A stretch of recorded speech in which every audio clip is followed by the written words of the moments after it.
أشرقت نفسي بنور من فؤادي حينما رددت يا رب العالمين. آئیے سب سے پہلے حضور نبی رحمت، محسن انسانیت، فخر انسانیت، سید ابرار و اخیار، احمد مختار، جناب محمد رسول اللہ صلی اللہ تعالی علیہ وآلہ وسلم کی بارگاہ میں ہدیہ درود و سلام پیش کریں. پڑھے بابا صلی اللہ صلی علی سیدنا مولانا محمد معدن الجود والکرم وآلہ الکرام وابنہ الکریم وبارک وسلم.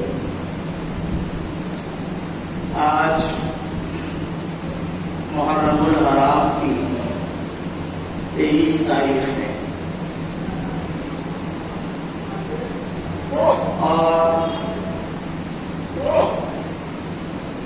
تمام دنیائے سنیت کے لیے اور بالخصوص شہر ناگپور میں بسنے والے تمام سنی صحیح العقیدہ مسلمانوں کے لیے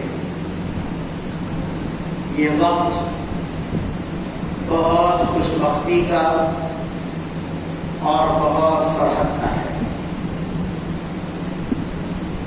کہ اس وقت شہر ناگپور میں جو اہل اسلام بستے ہیں، جو سنی مسلمان بستے ہیں، ان پر ناگپور کی ایک عظیم ہستی جسے ہم کہتے تو شہنشاہ ناگپور ہیں، لیکن حقیقت میں وہ شہنشاہ اپنے اقلیم ہے. ایسی شخصیت کہ جو تاج الاولیاء بھی ہے، تاج الملت والدین بھی ہے، ایسی با کمال شخصیت کا اہل ناگپور پر بڑا احسان ہے، اور انہی کا احسان ہے اور انہی کے احسان کا اثر ہے جو ہم امن و امان کی زندگی گزار رہے ہیں. اور کل کی جو تاریخ گزری 22 محرم الحرام کی، تو 22 محرم الحرام سے شہنشاہ ہفت اقلیم کے عرس کا آغاز ہو چکا ہے. لہذا اہل ناگپور کے لیے بالخصوص یہ بہت فرحت و شادمانی کا وقت ہے، اور ہم خوشیاں منائیں بھی کیوں نہ کہ ہم اس در کے غلام ہیں، اور جو واقعی غلام ہوتا ہے اسے خوش بختی ضرور حاصل ہوتی ہے. اور اس در کی غلامی اور اس در کی بار بار حاضری کیوں نہ کریں کہ حضرت انس سے مروی ہے، پیارے آقا صلی اللہ علیہ وسلم نے ارشاد فرمایا، ان لوگوں کی یعنی اللہ کے ان ولیوں کے در پر آیا جایا کرو، ان سے جان پہچان بڑھایا کرو، اور روز قیامت یہ تمہارے حق میں دعا بھی کریں گے، تمہاری شفاعت بھی کریں گے. الحمدللہ. تو ہم اس لیے ان کے در سے وابستہ ہوتے ہیں، ان کے در پر جاتے ہیں. اللہ اکبر. تو اللہ عز و جل نے قرآن میں اپنے ان محبوبوں کی شان و عظمت کو بیان کیا، اور بانگے دوہر اعلان فرمایا، الا ان اولیاء اللہ لا خوف علیہم ولا هم یحزنون. چاہے وہ برٹش گورنمنٹ ہی کیوں نہ ہو، چاہے وہ انگریزی گورنمنٹ ہی کیوں نہ ہو، چاہے وہ انگریز افسران کا محکمہ ہی کیوں نہ ہو، جب ایک تاج الدین کھڑا ہوتا ہے تو ساری گورنمنٹ اس کے جملوں پر آ جاتی ہے. تو یہ اللہ تعالیٰ اپنے محبوبوں کو شان عطا فرماتا ہے، اور دنیا میں قائم ہونے والی یہ جو وقتی حکومت ہے اس کو بتانا چاہتا ہے کہ جب میں اپنے محبوبوں پر خاص کرم فرماتا ہوں تو ان کی شان یہ ہوتی ہے کہ تمہاری حکومتیں ان کے جوتیوں کے نوک پر ہوا کرتی ہیں. تو یہ اللہ تعالیٰ اپنے محبوبوں کو شان عطا فرماتا ہے. اللہ اکبر. اور پھر احادیث طیبہ میں بھی کئی دفعہ کئی جگہ پر اللہ تعالیٰ کے رسول صلی اللہ علیہ وسلم نے اللہ کے ان مقرر بندوں کی شان و عظمت کو بیان کیا. ایک حدیث پاک کا مفہوم ہے، پیارے آقا صلی اللہ علیہ وسلم ارشاد فرماتے ہیں کہ کچھ لوگ ایسے ہوتے ہیں کہ جن کے بال گندے ہوتے ہیں، جن کے لباس گندے ہوتے ہیں، پرانے ہوتے ہیں، پھٹے ہوتے ہیں، جن کا کہ چہروں میں گرد و غبار پڑا ہوتا ہے. لوگ ان سے دوری اور کنارہ کشی اختیار کرتے ہیں. لوگ ان سے دور رہتے ہیں، ان کے حلیے کو دیکھ کر، ان کے کپڑوں کو دیکھ کر، ان کے بہرے کچیلے بدن کو دیکھ کر، ان کے پھٹے ہوئے کپڑوں کو دیکھ کر لوگ ان سے دور ہوتے ہیں. لیکن یاد رکھو، مفہوم حدیث عرض کر رہا ہوں، حضور فرماتے ہیں لیکن لوگوں یاد رکھو دنیا میں ان کا حلیہ تو یوں ہوتا ہے، مگر اللہ کے نزدیک انہیں وہ قرب حاصل ہوتا ہے کہ اگر وہ رب کی بارگاہ میں دعا کے لیے ہاتھ اٹھا لے تو ابھی ان کے ہاتھ نیچے آ کے نہیں، اس سے پہلے اللہ ان کی دعا کو قبول فرما لیتا. اللہ اکبر. اللہ کی بارگاہ میں یہ ان کی شان و عظمت ہوا کرتی ہے. اللہ اللہ. اللہ عز و جل نے قرآن مجید میں ایک جگہ دوسری جگہ ارشاد فرمایا فَاذْكُرُونِي أَذْكُرْكُمْ وَاشْكُرُوا لِي وَلَا تَكْفُرُونَ. فرمایا فَاذْكُرُونِي، اے لوگوں تم مجھے یاد کرو، اذکرکم، تو میں تمہیں یاد کروں گا، تمہارے چرچے بلند کر دوں گا.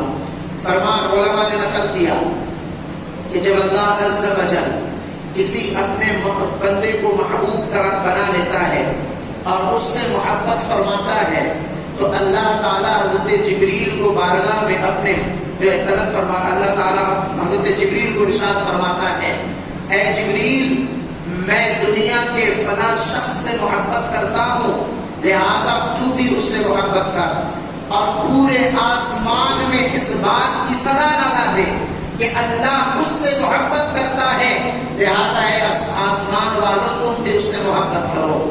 حضرت جبریل ابھی پورے آسمان میں فرشتوں میں ندا فرما دیتے کہ اے فرشتوں سنو، اللہ زمین میں فلاں شخص سے محبت فرماتا ہے، یہ جبریل بھی اس سے محبت کرتا ہے، لہذا تم بھی اس سے محبت کرو. اور علماء نقل کرتے ہیں کہ جب اللہ عز و جل کسی کو اپنا محبوب بنا لیتا ہے تو اب اس شخص کی محبت دنیا کے لوگوں میں ڈال دیتا ہے اور دنیا کے لوگ اس مقرب بارگاہ الہی کی بارگاہ میں جھکتے چلتے جاتے ہیں، اس کے در کی طرف لوٹتے چلے جاتے ہیں. اللہ اکبر.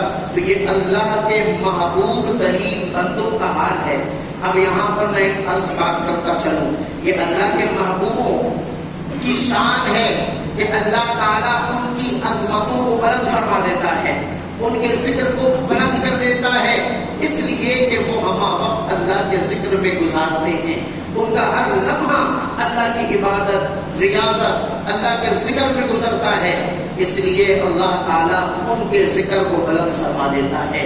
اللہ اکبر کبیرہ. آپ دیکھتے چلیں اس دنیا میں ایک سے ایک لوگ آئے، ایک وقت تک ان کا شہرہ رہا، پھر اس کے بعد ان کی شہرت ختم ہو گئی. آپ ہسٹری اٹھا کر دیکھیں، بڑے بڑے بہادر آئے، 1 سال 2 سال 10 سال ان کی زندگی تک یا زندگی کے کچھ سال تک ان کا تذکرہ رہا، لوگ نام لیتے رہے، یاد کرتے رہے، پھر ایسی جو ہے ان کا ایسا نام مٹا، صفحہ ہستی سے ان کا وجود ایسا ختم ہوا کہ آج لوگ ان کو جانتے تک نہیں. اسی طرح آپ آگے بڑھتے چلیں، ایک سے ایک لوگ آئے، بڑے بڑے اطباء، ڈاکٹر آئے، حکیم آئے، لیکن چند سالوں تک ان کی زندگی میں یا بعد زندگی ان کا نام رہا، پھر بعد میں آج لوگ انہیں جانتے بھی نہیں. بڑے بڑے تاجر، بزنس مین آئے، لیکن ایک وقت تک ان کا شہرہ رہا، بعد میں ان کی شہرت ختم ہو گئی، ان کا نام لینے والا تو دور، ان کو یاد کرنے والا کوئی باقی نہ رہا. بڑے بڑے سخی آئے جنہوں نے سخاوت کے دریا لٹائے ہیں، مگر آج لوگوں کو ان کا نام تک پتہ نہیں ہے. تو ایک سے ایک دنیا میں لوگ آتے رہے اور جاتے رہے، ان کا نشان مٹتا چلا گیا، مگر باہر ناگپور کے شہر کے شہنشاہ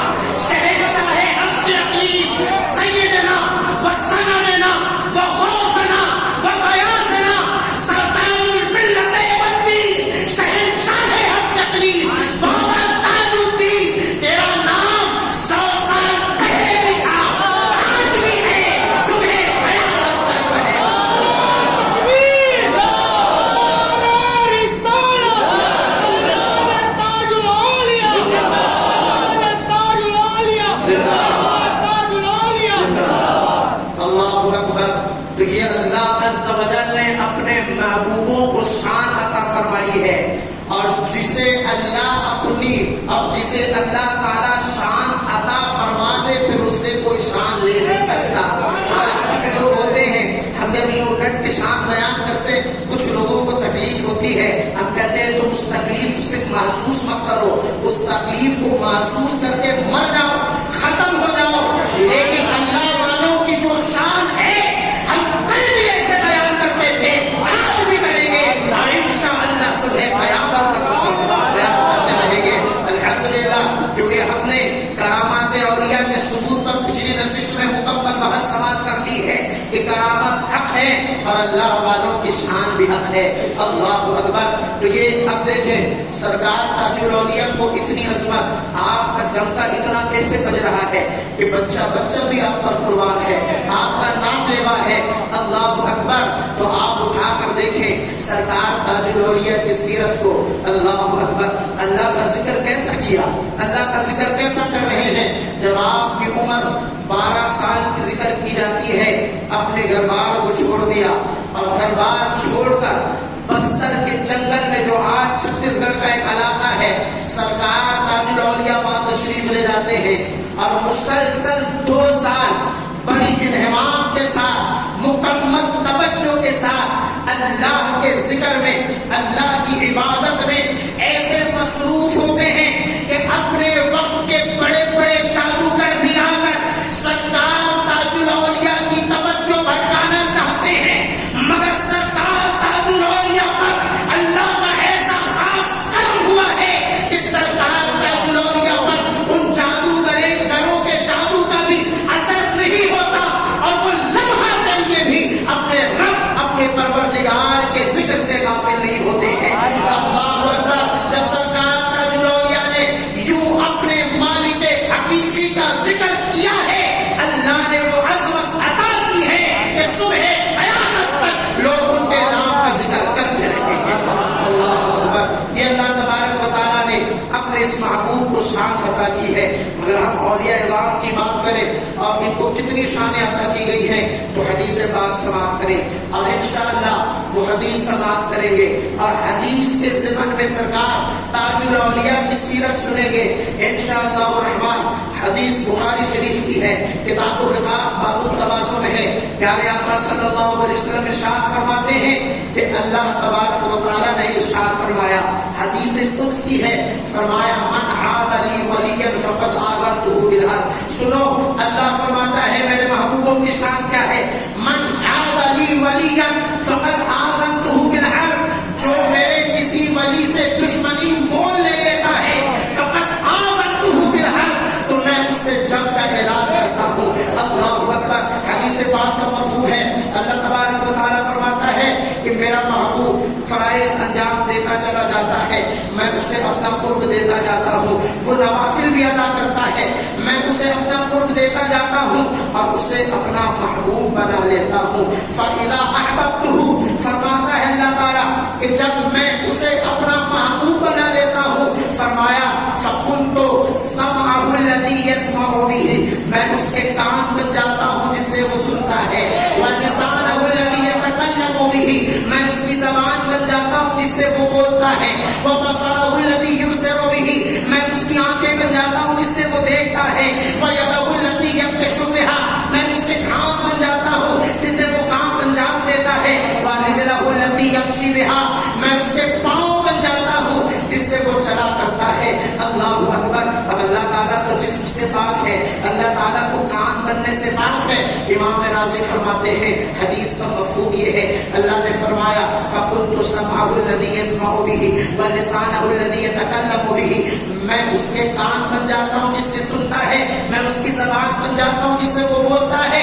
امام راضی فرماتے ہیں حدیث کا مفہوم یہ ہے کہ گویا اللہ جب محبوبوں کو, جب ان ولیوں کو اپنا قرب عطا فرما دیتا ہے تو اللہ ان کی زبان میں اپنی تجلی فرما دیتا ہے, وہ طاقت و قوت عطا فرماتا ہے کہ وہ جو بولتے ہیں وہ واقع ہو کر رہا کرتا ہے. اللہ اکبر. وَلِسَانَهُ الَّذِي يَتَكَلَّمُ بِهِ, حدیث کا مفہوم. اب آئیے سرکار تاج الاولیاء کی سیرت کو دیکھیں. اللہ اکبر. اللہ نے فرمایا میں ان کی زبان میں وہ طاقت ڈال دیتا ہوں کہ جو وہ بولتے ہیں وہ ہو کر رہتا ہے. اللہ سرکار تاج الاولیاء کی سیرت دیکھو اور پھر مہاراجے کا واقعہ رکھو. اس کا لڑکا ہے جو ہے اس کا نام ونائک راؤ ذکر کیا جاتا ہے. اس کی بیوی ہے جو ہے کہ درد ذیل ہو چکا ہے. سارا دن بڑے بڑے ڈاکٹر موجود, طبیب موجود, حکیم موجود, اطباء موجود ہیں اور بچے کی ولادت میں پریشانی ہو رہی ہے. سارا دن گزر جاتا ہے, شام کا وقت ہوتا ہے. سارے ڈاکٹروں نے آپس میں مشورہ کیا کہ اس جو ہے اس کا بچہ باہر نہیں آتا اور لگتا معلوم ایسا ہوتا ہے جیسے بچہ پیٹ کے اندر مر گیا ہے. لہٰذا بے کی صورت ہے اگر اس کی ماں اس رانی کی زندگی بچانا ہے تو اس کا آپریشن کر دیا جائے, پیٹ چیر دیا جائے اور پیٹ کاٹ کر اس کے مردہ بچے کو نکال دیا جائے, ورنہ زہر پھیل جائے گا اور یہ خاتون بھی جو ہے وہ مر جائے گی. اللہ اکبر. یہ آپس میں ڈاکٹروں نے فیصلہ کیا اور رگھوجی راؤ جو مہاراجا تھا اس کے پاس آ کر کہا کہ ہمیں اس کا پیٹ چاک کرنا ہوگا, بچہ نکالنا ہوگا, ورنہ یہ خاتون بھی جان سے ہاتھ دھو بیٹھے گی. مگر اس نے اجازت نہیں دی. رات کا وقت جس طرح بھی گزارا گیا, جس طرح بھی اضطراب کی حالت میں گزار لیا گیا. جب صبح ہوئی تو اس مہاراجے کا جو ڈرائیور تھا جو مسلمان تھا وہ اس مہاراجے کے گھر پہنچتا ہے. جب حالات کا اس نے معائنہ کیا اور دیکھا کہ مسئلہ خراب چل رہا ہے تو اس نے رگھو جی کو کہا, اے مہاراجے تو نے تو بڑی منت و سماجت کر لی, بڑے بڑے ڈاکٹروں کو بھی کھڑا کر دیا ہے, ساری کوششیں کر لی ہے, ایک آخری کوشش بھی کر لے اگر میری بات پر اعتماد ہو تو. کہا بات کیا ہے؟ کہا کہ یہاں ناگپور کے جو ہے پاگل خانے میں ایک لوگ کہتے ہیں ایک دیوانہ موجود ہے, مگر میں یہ کہنا چاہتا ہوں لوگ اسے دیوانہ سمجھتے ہیں مگر حقیقت یہ ہے کہ لوگ اس کے دیوانے ہیں. یہ ہے لوگ سمجھتے ہیں کہ اسے علاج کے لیے دواخانے میں ایڈمٹ کیا گیا ہے مگر حقیقت یہ ہے کہ وہ لوگوں کے علاج کے لیے دواخانے میں. ساری کوششیں تم نے کر لی, اگر میری بات سنتا ہو تو کیوں نہ اس جو ہے کہ محبوبے جو ہے اللہ کے محبوب کے پاس چلا جائے, مرتا کیا نہ کرتا. اس نے کہا ٹھیک ہے چلو. یہ پہنچا, اب جو ہے کہ اس دروازے دواخانے کے دروازے کے پاس اس کی گاڑی روک دی جاتی ہے. ڈرائیور کہتا آپ رکیے میں اجازت لے کر آتا ہوں. سرکار کی بارگاہ میں ڈرائیور حاضر ہوا, قدم بوسی کی اور کہا حضور وہ راجا آیا ہے, مسئلہ تو آپ جانتے ہی ہیں, سارے معاملات آپ جانتے ہی ہیں, طرف کی ایک توجہ نظر کی ایک بات ہے. سرکار فرماتے ہیں ہاں جی فقیروں کے ہاں راجوں کا کیا کام ہوگا. اللہ اکبر. گویا جملے سے بتانا چاہتے ہیں کہ جو جسے زمانہ فقیر سمجھا کرتی ہے حقیقت میں اللہ کے خزانوں کی ٹوٹیاں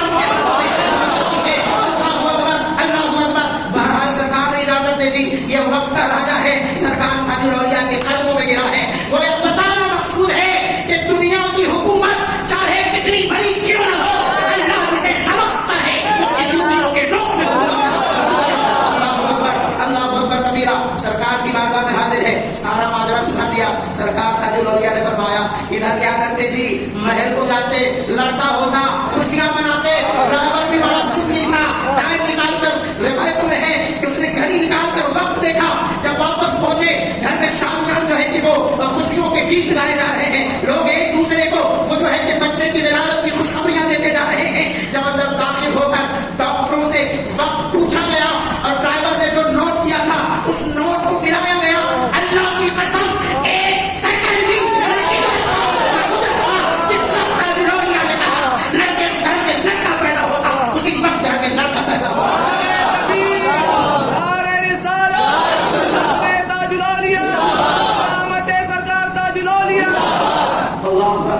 اللہ تبارک و تعالی نے ارشاد فرمایا وَلِسَانَهُ الَّذِي يَتَكَلَّمُ بِهِ, اللہ ان کے زبانوں پر وہ طاقت عطا فرما دیتا ہے کہ یہ جو بولتے ہیں وہ ہو کر رہتا ہے. گویا زبان تاج الدین کی تھی اور وہ اللہ کا تھا. اللہ اکبر کبیرہ. یہ تو ایک مثال ہوئی. اللہ اکبر. اگر ہم کسی پر گفتگو کریں وقت تو ختم ہو گیا, ہوتا رہے گا, مگر تاج الدین کا ذکر چلتا ہے انشاءاللہ. مگر ایک بات اور عرض کرتا چلو, اللہ اکبر, یہی دواخانہ ہے, یہی پاگل خانہ ہے. لوگ سوچتے ہیں ڈاکٹر تاج الدین کا علاج کر رہے ہوں گے, حقیقت تو یہ ہے کہ ڈاکٹروں کا علاج تاج الدین فرما رہے ہیں. اللہ اکبر. اسی ڈاکٹر کا سپرنٹینڈنٹ تھا جس کا نام ماروتی رائے یا راؤ ذکر کیا جاتا ہے. اس کے گھر میں 5 لڑکیاں تھیں, 5 لڑکیاں, اور دل میں بیٹے کا ارمان تھا. اور اس کی بیوی بھی تڑپ رہی تھی کہ اگر ایک لڑکا مل جائے تو خاندان چلے, ایک لڑکا مل جائے تو سماج میں ہم بھی کہہ سکیں کہ ہاں ہمارے پاس بھی لڑکا ہے, ہماری نسل آگے بڑھے, نسل کشی نہ رہے. تو اس ماروتی راؤ کے دل میں بھی بیٹے کے ارمان تڑپ رہے ہیں اور اس کی بیوی پر بھی ارمان تڑپ رہے ہیں دل میں اس کے. ایک دن اس کی بیوی نے اور ذات کا برہمن ہے, اللہ اکبر, ذات کا برہمن ہے, ہم نے سنا ہے کہ تمہارے دواخانے میں کوئی مریض آیا ہے، اس سے لوگ اور دنیا فیض اٹھا رہے ہیں، کیوں نہ میں بھی جاتی ہوں اور اس کے لڑکے کا کہتی ہوں۔ اللہ اکبر۔ چونکہ برہمن تھا، سپرنٹینڈنٹ تھا، اپنے حساب سے تو وہ مریض سمجھتا تھا، اس نے کہا نہیں وہاں جا کے کوئی فائدہ نہیں، وہ تو دیوانہ ہے، وہ تو علاج کے لیے آیا ہے۔ اللہ اکبر۔ لیکن بیوی اصرار کیا، خاتون تھی، اصرار پر اصرار کیا، کئی دنوں کے بعد اس کی اجازت دی اور خود اپنی بیوی کو لے کر اور 5 لڑکیوں کو لے کر سرکار تاج الاولیاء کی بارگاہ میں حاضر ہوتی ہے۔ اور جب اس کی ملاقات کا نمبر آتا ہے، سرکار تاج الاولیاء کے بارگاہ میں حاضر ہوتی ہے، اپنے دامن کو اٹھا لیا اور دامن اٹھا کر رونے لگی اور کہنے لگی کہ بابا جان دنیا آپ سے فیض لے رہی ہے، اس کی بھی مراد سمجھیں، ایک بیٹے کی خواہش ہے، بیٹا عطا فرما دیں۔ سرکار تاج الاولیاء نے جب اس کی زبان سے یہ منت سنی، فرمایا ہو جی ڈاکٹروں کی دوائیاں کھاتے اثر نہیں ہوتا، جو فقیر کے پاس چلے آتے تمہارا شوہر کو ہمارا علاج کرتا۔ اللہ اکبر، اللہ اکبر کبیرہ۔ یہ جملہ کہنا تھا اور وہ معتقد تھی، اس نے کہا کہ ہاں دنیا کے ڈاکٹروں کی دوائیاں کام نہیں کر رہی ہیں، تبھی تو آپ کی بارگاہ میں حاضر ہوں۔ اللہ اکبر۔ سرکار تاج الاولیاء نے پوچھا کتنے بچے ہیں؟ کہا 5 لڑکیاں ہیں، ایک بیٹے کی خواہش ہے۔ سرکار تاج الاولیاء فرماتے ہیں کہ جب تیرے پاس بیٹیاں بھی 5 ہیں تو بیٹے بھی 5 ہونے چاہیے۔ 1 سال کا وقت گزرا اور 1 سال کے بعد جب یہ خاتون پہلے آئی تھی 5 بیٹیوں کو لے کر آئی تھی، جب 1 سال بعد آتی ہے تو 1 سال میں بیٹا بھی لے کر آتی ہے اور قدموں میں رکھ دیا، کہا سرکار یہ تحفہ قبول ہو، آپ کا دیا ہوا تحفہ ہے۔ فرمایا تاج الدین نے 5 تحفے دیے ہیں، ابھی تو 4 اور باقی ہے۔ اللہ اکبر۔ زمانے نے دیکھا کہ اس خاتون کے 4 اولاد اور ہوتے ہیں، 4 بیٹے اور ہوتے ہیں۔ اللہ نے فرمایا وَلِسَانَهُ الَّذِي يَتَكَلَّمُ بِهِ، گویا زبان تاج الدین کی تھی اور وہ اللہ کا تھا۔ اللہ اکبر۔ یہ اللہ کی رسول جو ہے کہ اللہ نے اپنے معبودوں کو وہ طاقت و قوت عطا کی ہے۔ اللہ نے فرمایا کہ ہم ان کے جو ہے ان کی آنکھ بن جاتے ہیں جن سے وہ دیکھتے ہیں۔ امام راضی فرماتے ہیں گویا اللہ کے ولیوں کی نگاہوں میں اللہ وہ تاثیر عطا فرما دیتا ہے کہ اگر وہ ایک نظر کسی پر ڈال دیں تو ساری دنیا اس کی مدد کر دیتے ہیں۔ اللہ اکبر کبیرہ۔ اگر ہم اس ذات کو لے کر اس جزیوں کو لے کر اب آگے سرکار تاج الاولیاء کی سیرت کو دیکھتے ہیں، اللہ اکبر، عقل محو حیرت ہے۔ سرکار تاج الاولیاء کی ذات ہے اور چندرپور ضلع ہے جس کو اس زمانے میں چھالا کہا جاتا تھا۔ اللہ اکبر۔ اور ایک مولانا قاضی نور احمد رہا کرتے تھے جو غیر مقلد اہل حدیث تھے، تو اہل حدیث تھے، اولیاء اکرام کی عظمت تو دور کی بات ہے، وہ اولیاء کی عظمتوں کے منکر تھے، وہ اولیاء کے انبیاء اکرام کے معجزات کے منکر تھے، پھر ولیوں کی کرامت کیسے مانتے؟ لیکن سرکار تاج الاولیاء رضی اللہ تعالیٰ عنہ کی سیرت آپ کی کرامت سن رکھی تھی، تو ایک دن سوچا کہ کیوں نہ جا کر دیکھ کر آئے، زیادہ وقفہ اور زیادہ دور تو نہیں ہے، دیکھ کر آتے ہیں آخر ماحول کیا ہے، معاملہ کیا ہے، لوگ چوک در چوک اس در پر جاتے کیوں ہیں۔ اب وہ شخص ضلع چندرپور سے نکلتا ہے، شکردرم محل میں پہنچا اور جب یہاں آ کر اس نے کچھ دن قیام کیا اور جب حالات دیکھے تو بد عقیدگی اور بڑھتی چلی گئی۔ کیا دیکھتا ہے کہ سب طرف سے تاج الاولیاء کا ورد ہے، جو ہے نہ اللہ کا نام ہے نہ رسول اللہ کا نام ہے، ہر ایک کی زبان پر تاج الاولیاء کا ورد ہے، جہاں دیکھو کوئی مشکل کشا کہہ رہا ہے، کوئی حاجت روا کہہ رہا ہے، دل کی بد عقیدگی بڑھتی چلی جا رہی ہے۔ اللہ اکبر۔ کئی دن رکا رہا اور یہ سارا معاملہ دیکھتا رہا۔ ایک دن سردار تاج الاولیاء معمول کے مطابق کشتی لیے نکلتے ہیں۔ مورخین نے لکھا ہے کہ پورے سکردرہ میں غلاموں کا ہجوم تھا اور جب سرکار تاج الاولیاء اپنی گدی اپنے بگی پر جلوہ فرما ہوئے نظروں کو جھکا کر جو ہے کہ آپ نکل رہے ہیں اور دونوں طرف غلاموں کی قطاریں لگی ہوئی ہیں، قطار پر قطار غلام کھڑے ہیں اور اسی قطار میں یہ اہل حدیث جس کا دل ابھی تک ٹھنڈا ہے، بد عقیدگی لیے ہوئے ہیں اور تاج الاولیاء کے بارے تاج الاولیاء کے غلاموں کے بارے نہ جانے کیا کیا خیالات لیے ہوئے کھڑا تھا، یہ بھی کھڑا تھا۔ تاج الاولیاء کی نگاہیں جھکی ہوئی ہیں اور آپ اپنی بگی سے جا رہے ہیں۔ جیسے ہی اس مولوی کے قریب پہنچتے ہیں آپ نے اپنی نظر رحمت اٹھائی اور اس کی طرف بس ایک نظر بھر کر دیکھا۔ اللہ کی قسم اس عالم دین نے کہا کہ نظر تاج الدین پڑھنے کی دیر تھی کہ دل کی دنیا بدل گئی۔ اب تاج الدین کو برا سمجھتا تھا، اب تاج الدین سے پیارا کوئی نظر نہیں آتا۔ ایک نظر کی بات تھی، اب نمازیں پڑھتا ہے، نمازوں کا پابند ہے، جذبات کی کیفیت ہے، نماز پڑھتا ہے، نام نہاد غیر مقلد نماز پڑھتا ہے۔ الحمدللہ رب العالمین، بابا تاج الدین الرحمن الرحیم